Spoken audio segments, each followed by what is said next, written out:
Bonjour, Cyrcile encore. On est le 7 septembre 2023. Alors, je viens sur la trompette aujourd'hui encore et je viens proclamer le retour de notre Seigneur Jésus-Christ. Amen et alléluia. Soyons tous bénis, soyons remplis de sa joie. Amen.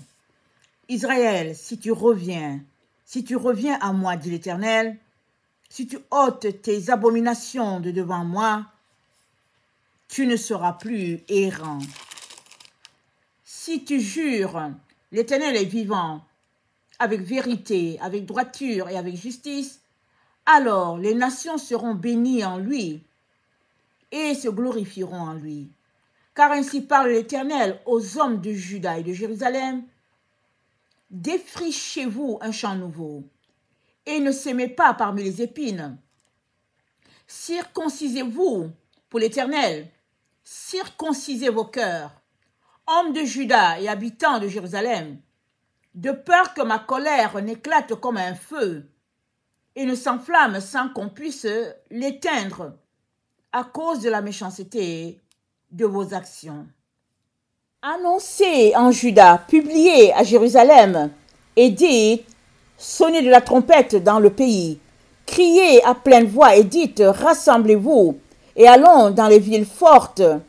Élevez une bannière vers Sion. Fuyez et ne vous arrêtez pas, car je fais venir du septentrion le malheur et un grand désastre. Le lion s'élance de son taillis. Le destructeur des nations est en marche. Il a quitté son lieu pour ravager ton pays. Tes villes seront ruinées. Il n'y aura plus d'habitants. Sonnez de la trompette en Sion. Faites-la retentir sur ma montagne sainte. Que tous les habitants du pays tremblent, car le jour de l'Éternel vient, car il est proche. Jour de ténèbres et d'obscurité, jour de nuée et de brouillard. Il vient comme l'aurore, se répand sur les montagnes. Voici un peuple nombreux et puissant, tel qu'il n'y en a jamais eu, et qui en aura jamais dans la suite des âges. Devant lui est un feu dévorant. Derrière lui, une flamme brûlante. Le pays était auparavant comme un jardin d'Éden. Et depuis, c'est un désert affreux. Rien ne lui échappe. À les voir, on dirait des chevaux. Et ils courent comme des cavaliers. À les entendre, on dirait un bruit de chars. Sur le sommet des montagnes où ils bondissent, on dirait des pétillements de la flamme de feu. Quand elles consument le chaume, c'est comme une armée puissante qui se prépare au combat. Devant eux, les peuples tremblent, tous les visages pâlissent. Ils s'élancent comme des guerriers. Ils escaladent les murs comme des gens de guerre. Chacun va son chemin, sans s'écarter de sa route. Ils ne se pressent point les uns les autres. Chacun garde son rang. Ils se précipitent au travers des traits sans arrêter leur marche. Ils se répandent dans la ville, courent sur les murailles, montent sur les maisons, entrent par les fenêtres comme un voleur. Devant eux, la terre tremble. Les cieux sont ébranlés. Le soleil et la lune s'obscurcissent et les étoiles retirent leur éclat. L'Éternel fait entendre sa voix devant son armée, car son camp est immense, et l'exécuteur de sa parole est puissant, car le jour de l'Éternel est grand, il est terrible, qui pourra le soutenir. Maintenant encore, dit l'Éternel, revenez à moi de tout votre cœur, avec des jeûnes, avec des pleurs et des lamentations. Déchirez vos cœurs et non vos vêtements. Et revenez à l'Éternel, votre Dieu, car il est compatissant et miséricordieux, lent à la colère, riche en bonté, et il se répand des mots qu'il envoie. Qui sait s'il ne reviendra pas et ne se repentira pas, et s'il ne laissera pas après lui la bénédiction, des offrandes et des libations pour l'Éternel, votre Dieu. Sonnez de la trompette en Sion. Publiez un jeûne, une convocation solennelle. Assemblez le peuple, formez une sainte réunion.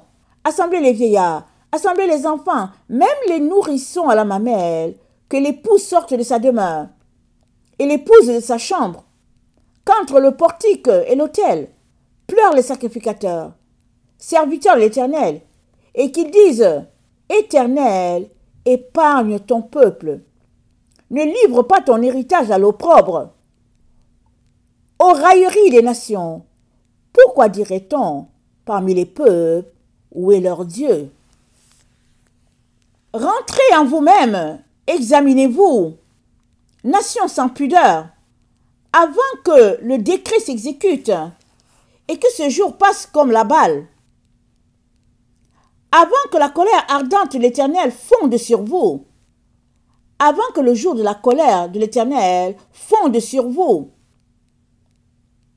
Cherchez l'Éternel, vous tous humbles du pays. Qui pratiquez ces ordonnances? Recherchez la justice, recherchez l'humilité. Peut-être serez-vous épargnés au jour de la colère de l'Éternel.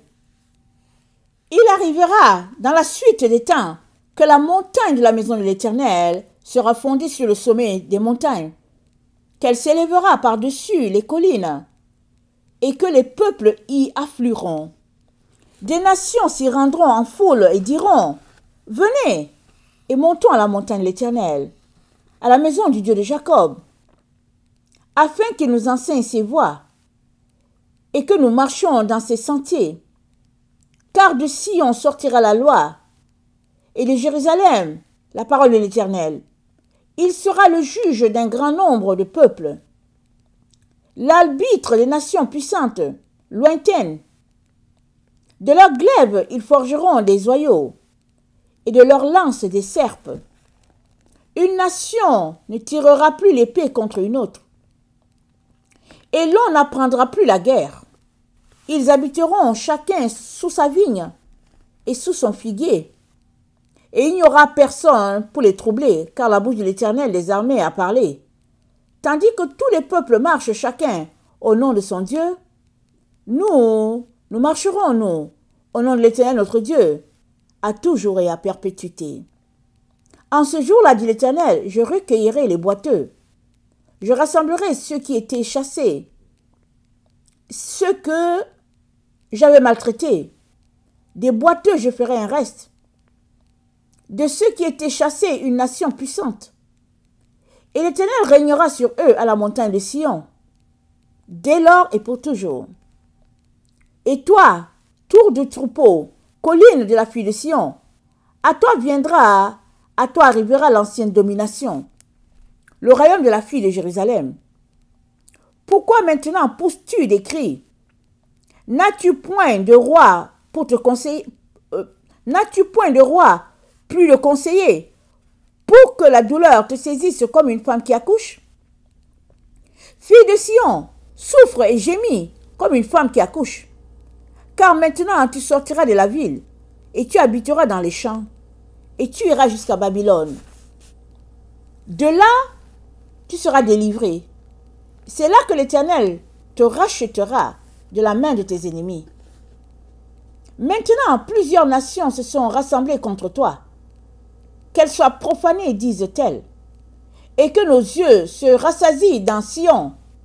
Mais elles ne connaissent pas les pensées de l'Éternel. Elles ne comprennent pas ses desseins. Elles ignorent qu'il les a rassemblées comme des gerbes dans l'air. Fille de Sion, lève-toi et foule. Je te ferai une corne de fer et des ongles d'airain.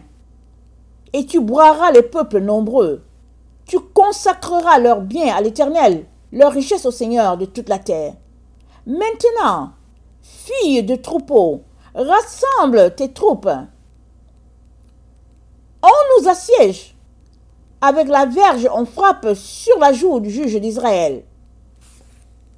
Et toi, Bethléem Ephrata, petite entre les milliers de Juda, de toi sortira pour moi celui qui dominera sur Israël, et dont l'origine remonte aux temps anciens, au jour de l'éternité. C'est pourquoi il les livrera, jusqu'au temps où enfantera celle qui doit enfanter, et le reste de ses frères reviendra auprès des enfants d'Israël. Il se présentera et il gouvernera avec la force de l'Éternel, avec la majesté du nom de l'Éternel, son Dieu. Et ils auront une demeure assurée, car il sera glorifié jusqu'aux extrémités de la terre. C'est lui qui ramènera la paix lorsque l'Assyrien viendra dans notre pays et qu'il pénétrera dans nos palais. Nous ferons lever contre lui 7 pasteurs et 8 princes du peuple. Ils feront avec l'épée leur pâture du pays d'Assyrie et du pays de Nemrod au-dedans de ses portes. Il nous délivrera ainsi de l'Assyrien lorsqu'il viendra dans notre pays et qu'il pénétrera dans notre territoire. Le reste de Jacob sera au milieu des peuples nombreux comme une rosée qui vient de l'Éternel, comme des gouttes d'eau sur l'herbe. Elles ne comptent pas sur l'homme. Elles ne dépendent pas des enfants des hommes. Le reste de Jacob sera parmi les nations, au milieu des peuples nombreux, comme un lion parmi les bêtes de la forêt, comme un lionceau parmi les troupeaux des brebis. Lorsqu'il passe, il foule et déchire, et personne ne délivre. Que ta main se lève sur tes adversaires, et que tous tes ennemis soient exterminés. Viens, le jour approche, que l'acheteur ne se réjouisse pas, que le vendeur ne s'afflige pas, car la colère éclate contre toute leur multitude. Non, le vendeur ne recouvrera pas ce qu'il a vendu, fût-il encore parmi les vivants, car la prophétie contre toute leur multitude ne sera pas révoquée. Et à cause de son iniquité, nul ne conservera sa vie. On sonne de la trompette, tout est prêt, mais personne ne marche au combat. Car ma fureur éclate contre toute leur multitude. L'épée au dehors, la peste et la famine au dedans. Celui qui est au champ mourra par l'épée. Celui qui est dans la ville sera dévoré par la famine et par la peste. Leurs fuyards s'échappent. Ils sont sur les montagnes comme les colombes des vallées. Tous gémissant, chacun sur son iniquité. Toutes les mains sont affaiblies. Tous les genoux se fondent en eau. Ils se saignent de sac, et la terreur les enveloppe. Tous les visages sont confus. Toutes les têtes sont rasées. Ils jetteront leur argent dans les rues, et leur or sera pour eux un objet d'horreur. Leur argent et leur or ne pourront les sauver. Au jour de la fureur de l'Éternel, ils ne pourront ni rassasier leur âme, ni remplir leurs entrailles. Car c'est ce qui les a fait tomber dans leur iniquité. Ils étaient fiers de leur magnifique parure, et ils en ont fabriqué les images de leurs abominations, de leurs idoles. C'est pourquoi je la rendrai pour eux un objet d'horreur. Je la donnerai en pillage aux mains des étrangers, et comme butin aux impies de la terre, afin qu'ils la profanent. Je détournerai d'eux ma face, et l'on souillera mon sanctuaire. Des furieux y pénétreront, et le profaneront. Prépare les chaînes, car le pays est rempli de meurtres. La ville est pleine de violence. Je ferai venir les plus méchants des peuples, pour qu'ils s'emparent de leurs maisons. Je mettrai fin à l'orgueil des puissants, et leurs sanctuaires seront profanés. La ruine vient. Ils cherchent le salut, et point de salut. Il arrive malheur sur malheur. Un bruit succède à un bruit. Ils demandent des visions aux prophètes. Les sacrificateurs ne connaissent plus la loi. Les anciens n'ont plus de conseils. Le roi se désole, le prince s'épouvante. Les mains du peuple du pays sont tremblantes. Je les traiterai selon leur voie. Je les jugerai comme ils le méritent. Et ils sauront que je suis l'Éternel. Parole du Seigneur. Maranatha, Jésus revient. Amen et Alléluia.